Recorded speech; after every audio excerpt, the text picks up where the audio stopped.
Elizabeth Warren just got knocked the hell out by Kid Rock after what she said about him running for Senate today. The fallout from the Kid Rock for Senate 2018 announcement just keeps getting better and better. As you all know by now, earlier this week the predictions came true. Musician Kid Rock, whose real name is Robert James Ritchie, officially announced his bid for the U.S. Senate in Michigan. He even stated he has had a ton of emails and texts asking him if this website which had been leaked was indeed real, kidrockforsenate.com. His resounding answer was yes. Senator Rock might very well become a reality. Although the lamestream media seems to be looking somewhat skeptically at Kid Rock's potential run for the Senate in Michigan, Senator Elizabeth Foxanantes Warren of Massachusetts isn't. And although her home state of Massachusetts is nowhere near the state of Michigan, yesterday the communist scumbag liberal lawyer sent out a frantic and panicked email to her few supporters stating Kid Rock may very well be the next senator from the great state of Michigan. Rolling Stone magazine reports. After spending a decade toiling in obscurity and releasing a handful of albums that went nowhere, Kid Rock, Detroit's self-proclaimed American badass, spiked the title track of his fourth album, 1998's Devil Without a Cause, with the bold declaration, "I'm going platinum."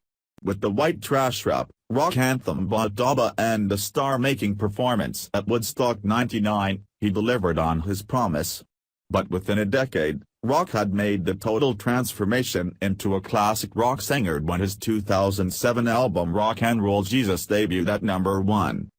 He was born Robert James Ritchie on January 15, 1971, in Romeo, Michigan, a small, rural town north of the Detroit metro area, where his father owned a Lincoln Mercury dealership. While growing up, he frequently clashed with his father, resulting in Ritchie's leaving home on multiple occasions as a teenager. He experimented with drugs and occasionally sold crack for spending money, but his primary focus was music. Though raised on his parents' classic rock and roll albums, Creedence Clearwater Revival, Bob Seger, etc., Ritchie was equally interested in hip-hop. He formed his own break-dance crew, the Furious Funksters, and refined his scratching skills. Before long, he was jigging and rapping at clubs and parties throughout the Detroit area, slowly building a reputation that led to a deal with Jive Records. His 1990 debut, Grits Sandwiches for Breakfast, netted Kid Rock an opening spot on an Ice Cube tour and sparked controversy when the FCC threatened to fine a college radio station $23,750 for playing the album's homage to oral sex, Yodelin in the Valley. The fine was eventually dropped and so was Kid Rock. Grits Sandwiches had failed to sell enough to keep Jive's interest. He then signed to indie label Continuum, which released 1993's The Polyfuse Method and the 1994 heavy metal-leaning EP Fire It Up.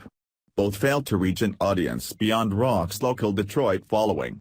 Undaunted, Kid Rock borrowed $8,500 from his father to set up his own label, Top Dog, and self-released his third full-length album, Early Mornin' Stone Pimp, in 1996. The album sold enough for Kid Rock to attract the attention of Atlantic Records, who signed him.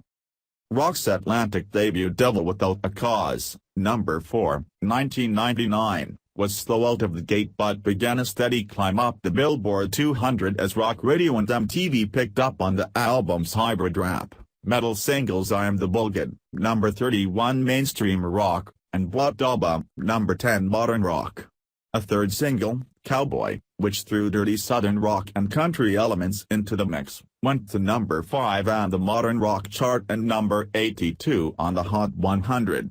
In 1999, 10 years after his debut album, Kid Rock was nominated for a Best New Artist Grammy. He lost to Christina Aguilera. The History of Rock, #2, 2000. Featured remixed and re-recorded versions of tracks culled from his pre-Atlantic career and a couple of new tracks.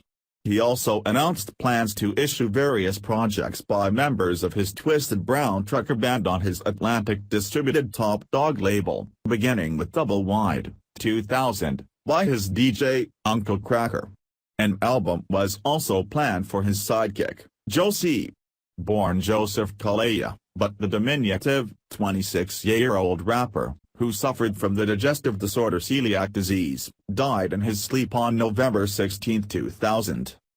The following year Rock released Cocky, No. 3, 2001, his official follow-up to Devil Without a Cause, which featured a mix of rap, rock, southern rock and country-tinged material. That year, he began talking up his love of country music and southern rock, and appeared with Hank Williams Jr. on an episode of CMT's Crossroads show.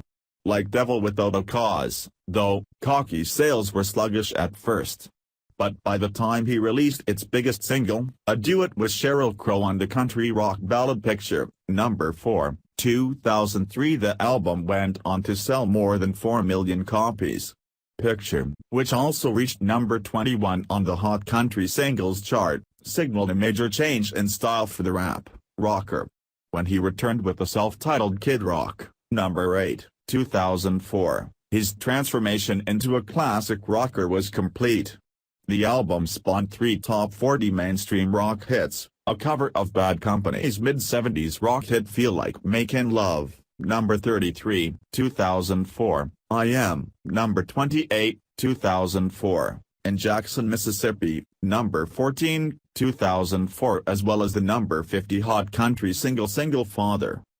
After much touring, his rock band Kid Rock and the Twisted Brown Tracker Band released Live Trucker, No. 12, 2006, a performance set whose cover paid homage to Detroit rock legend Bob Seger's 1976 album, Live Bullet.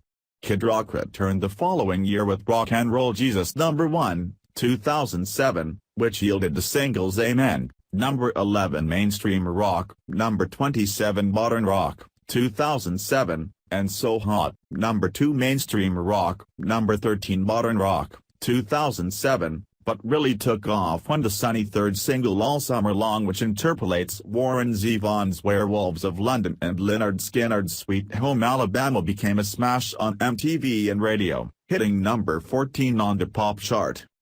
Kid Rock's extra-musical affairs have often eclipsed his music. In 2001, he began an on-again off-again relationship with Pamela Anderson, whom he married in 2006 and then promptly divorced 5 months later. He's been arrested a number of times on assault and battery charges, including a 2005 incident in which he punched a DJ at a strip club, and a pair of 2007 incidents in which he was in a fight in an Atlanta Waffle House. Rock was involved in a more public dust-up when he and Mötley Crüe drummer, and former Anderson husband, Tommy Lee got into a scuffle at the MTV Video Music Awards ceremony. Rock has said he will return to his hip-hop roots on his next album, and in an interview in late 2009 indicated that he's working on it with producer Rock Rubin and guests T.I. and Lil Wayne. He also sings on the self-titled solo album by Slash, out in April 2010. A real honest hard-working American citizen who doesn't lie for a living as a U.S. Senator?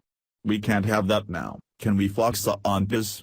The seat is now occupied by a useless liberal Democrat by the name of Debbie Stabenow. Never heard of her, so I doubt she has much to tout in the category of accomplishments. Kid Rock grew up in a middle-class setting in northern Michigan. He embodies the spirit of Generation X, and of the American middle class.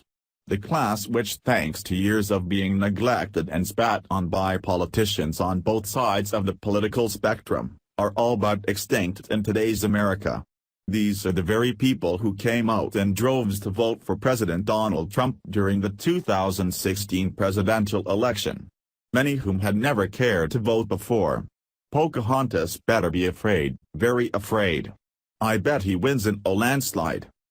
Please share if you support the future Senator Rock from Michigan. Thanks for watching. Please subscribe Breaking News 365 channel. Goodbye and see you again.